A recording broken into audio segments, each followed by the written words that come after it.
Cremos que Jesus nasceu da Virgem Maria, o que nos dá então o dogma da virgindade perpétua de Nossa Senhora. O que é isso? Eu vou te responder.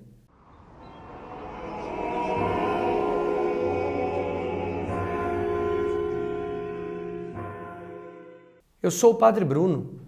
Eu estou aqui para falar para você sobre essa virgindade perpétua de Nossa Senhora. Maria, que permaneceu virgem antes, durante e depois do parto de Nosso Senhor Jesus Cristo.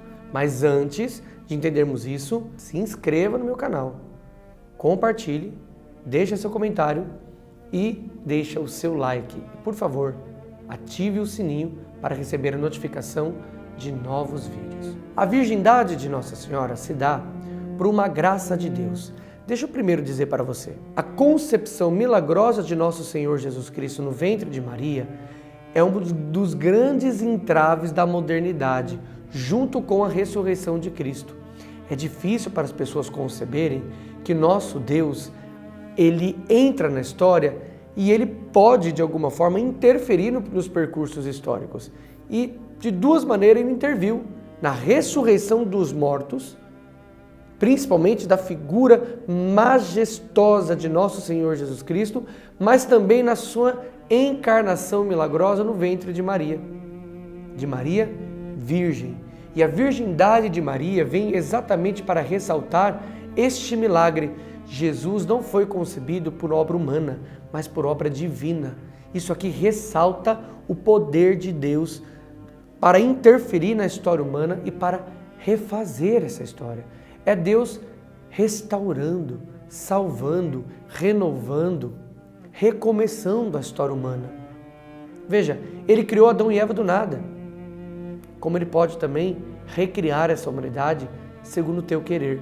E Ele quis começar por este milagre da encarnação, da concepção virginal e milagrosa da figura de Jesus no ventre de Maria. Este dogma está bem fundamentado na palavra de Deus. Então, se você pegar lá no Evangelho de São Mateus, no capítulo 1, versículo 23, vai estar escrito: Eis que a Virgem ficará grávida e dará à luz um filho. Ele será chamado pelo nome de Emanuel. Então veja que o Evangelho de Mateus ressalta a virgindade de Maria.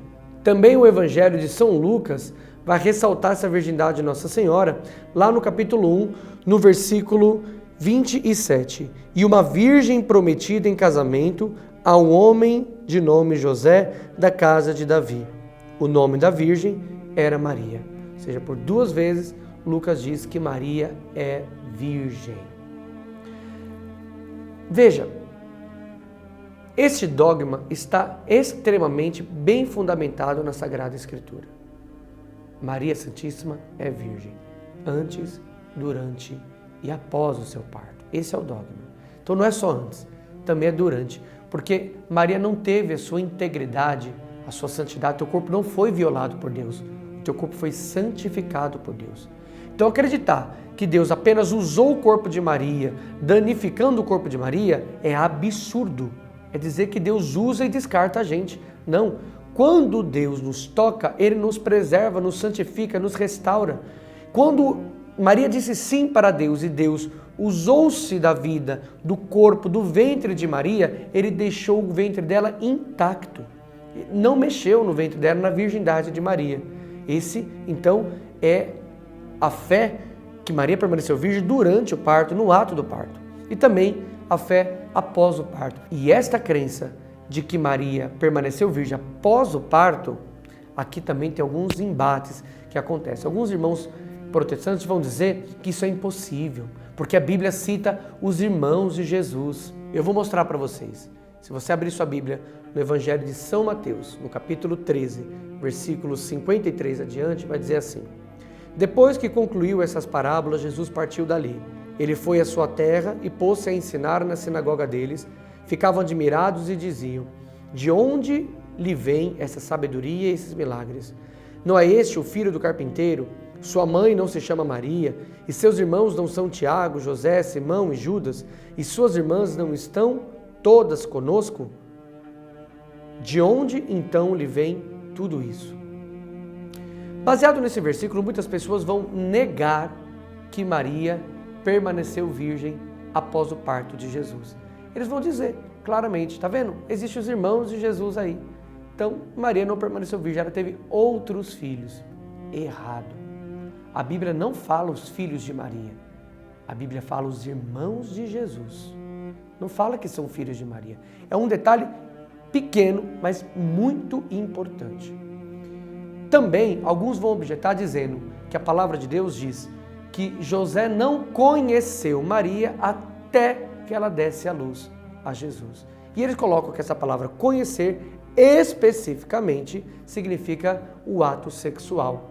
De fato, na Bíblia, a palavra conhecer também é jogada como ato de ter relações sexual. Mas o problema não é o conhecer, o problema é até.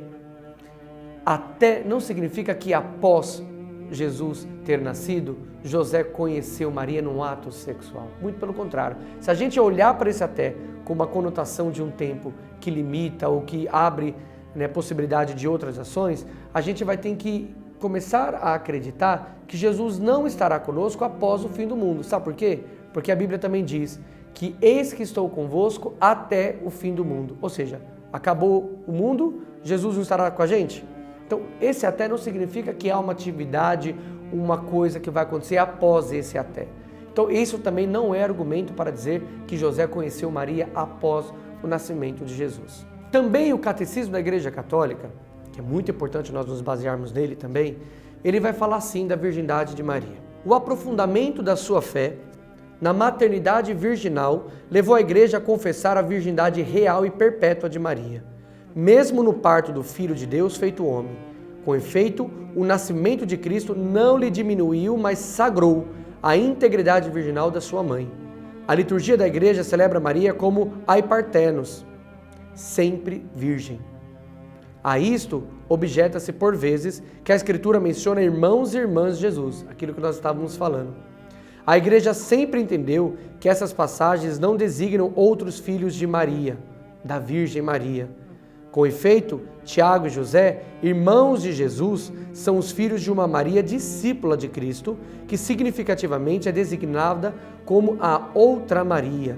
Isso você vai encontrar lá em Mateus 28:1. Trata-se de parentes próximos de Jesus, consoante uma expressão conhecida do Antigo Testamento.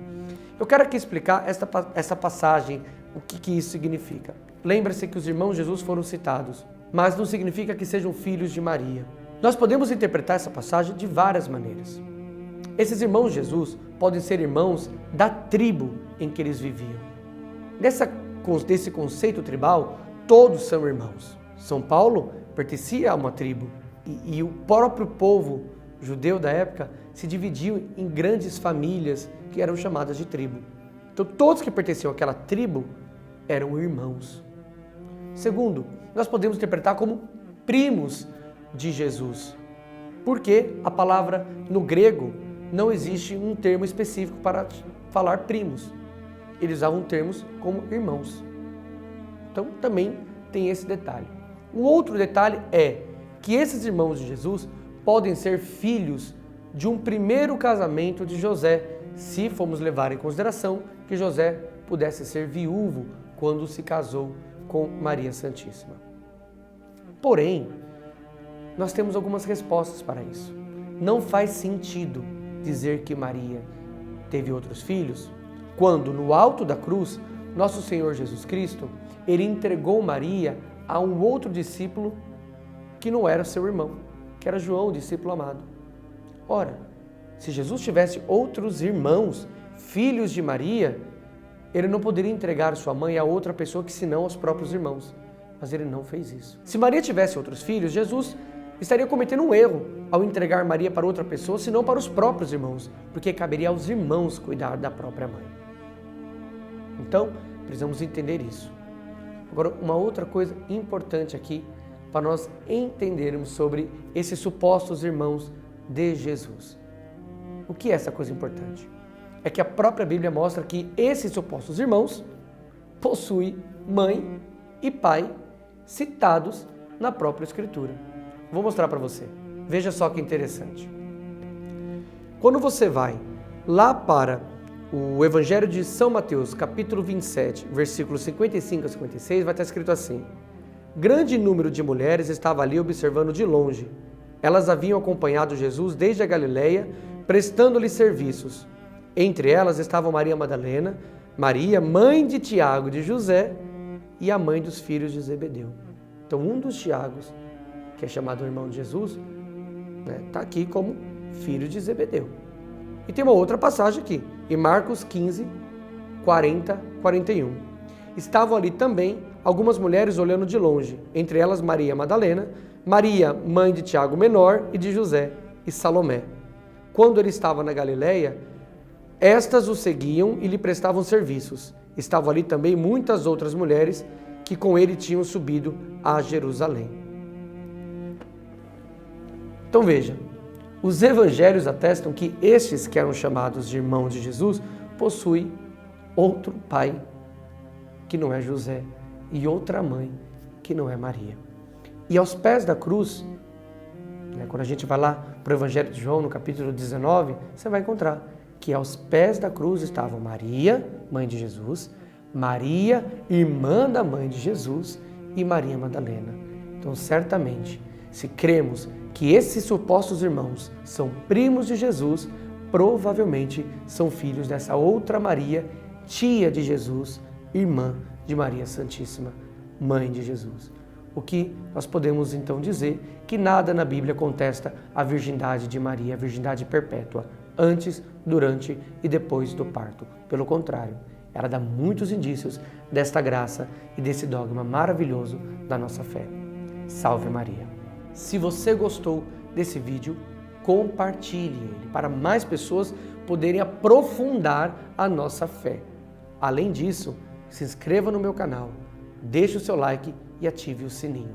Antes disso, de nós encerrarmos, eu quero só dar uma dica para você de algumas referências bibliográficas para você aprofundar a sua fé mariana. Eu quero indicar este livro aqui, Introdução à Mariologia, do padre Manfred Hauck.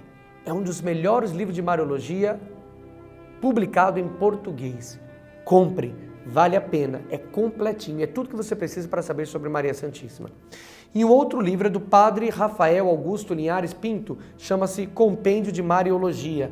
Quer entender esse tema tão saudável e tão maravilhoso para a nossa fé? Compre essas duas referências. Nos próximos vídeos eu te darei certamente outras boas referências para você poder estudar sobre a Virgem Maria. Deus te abençoe em nome do Pai, do Filho e do Espírito Santo. Amém.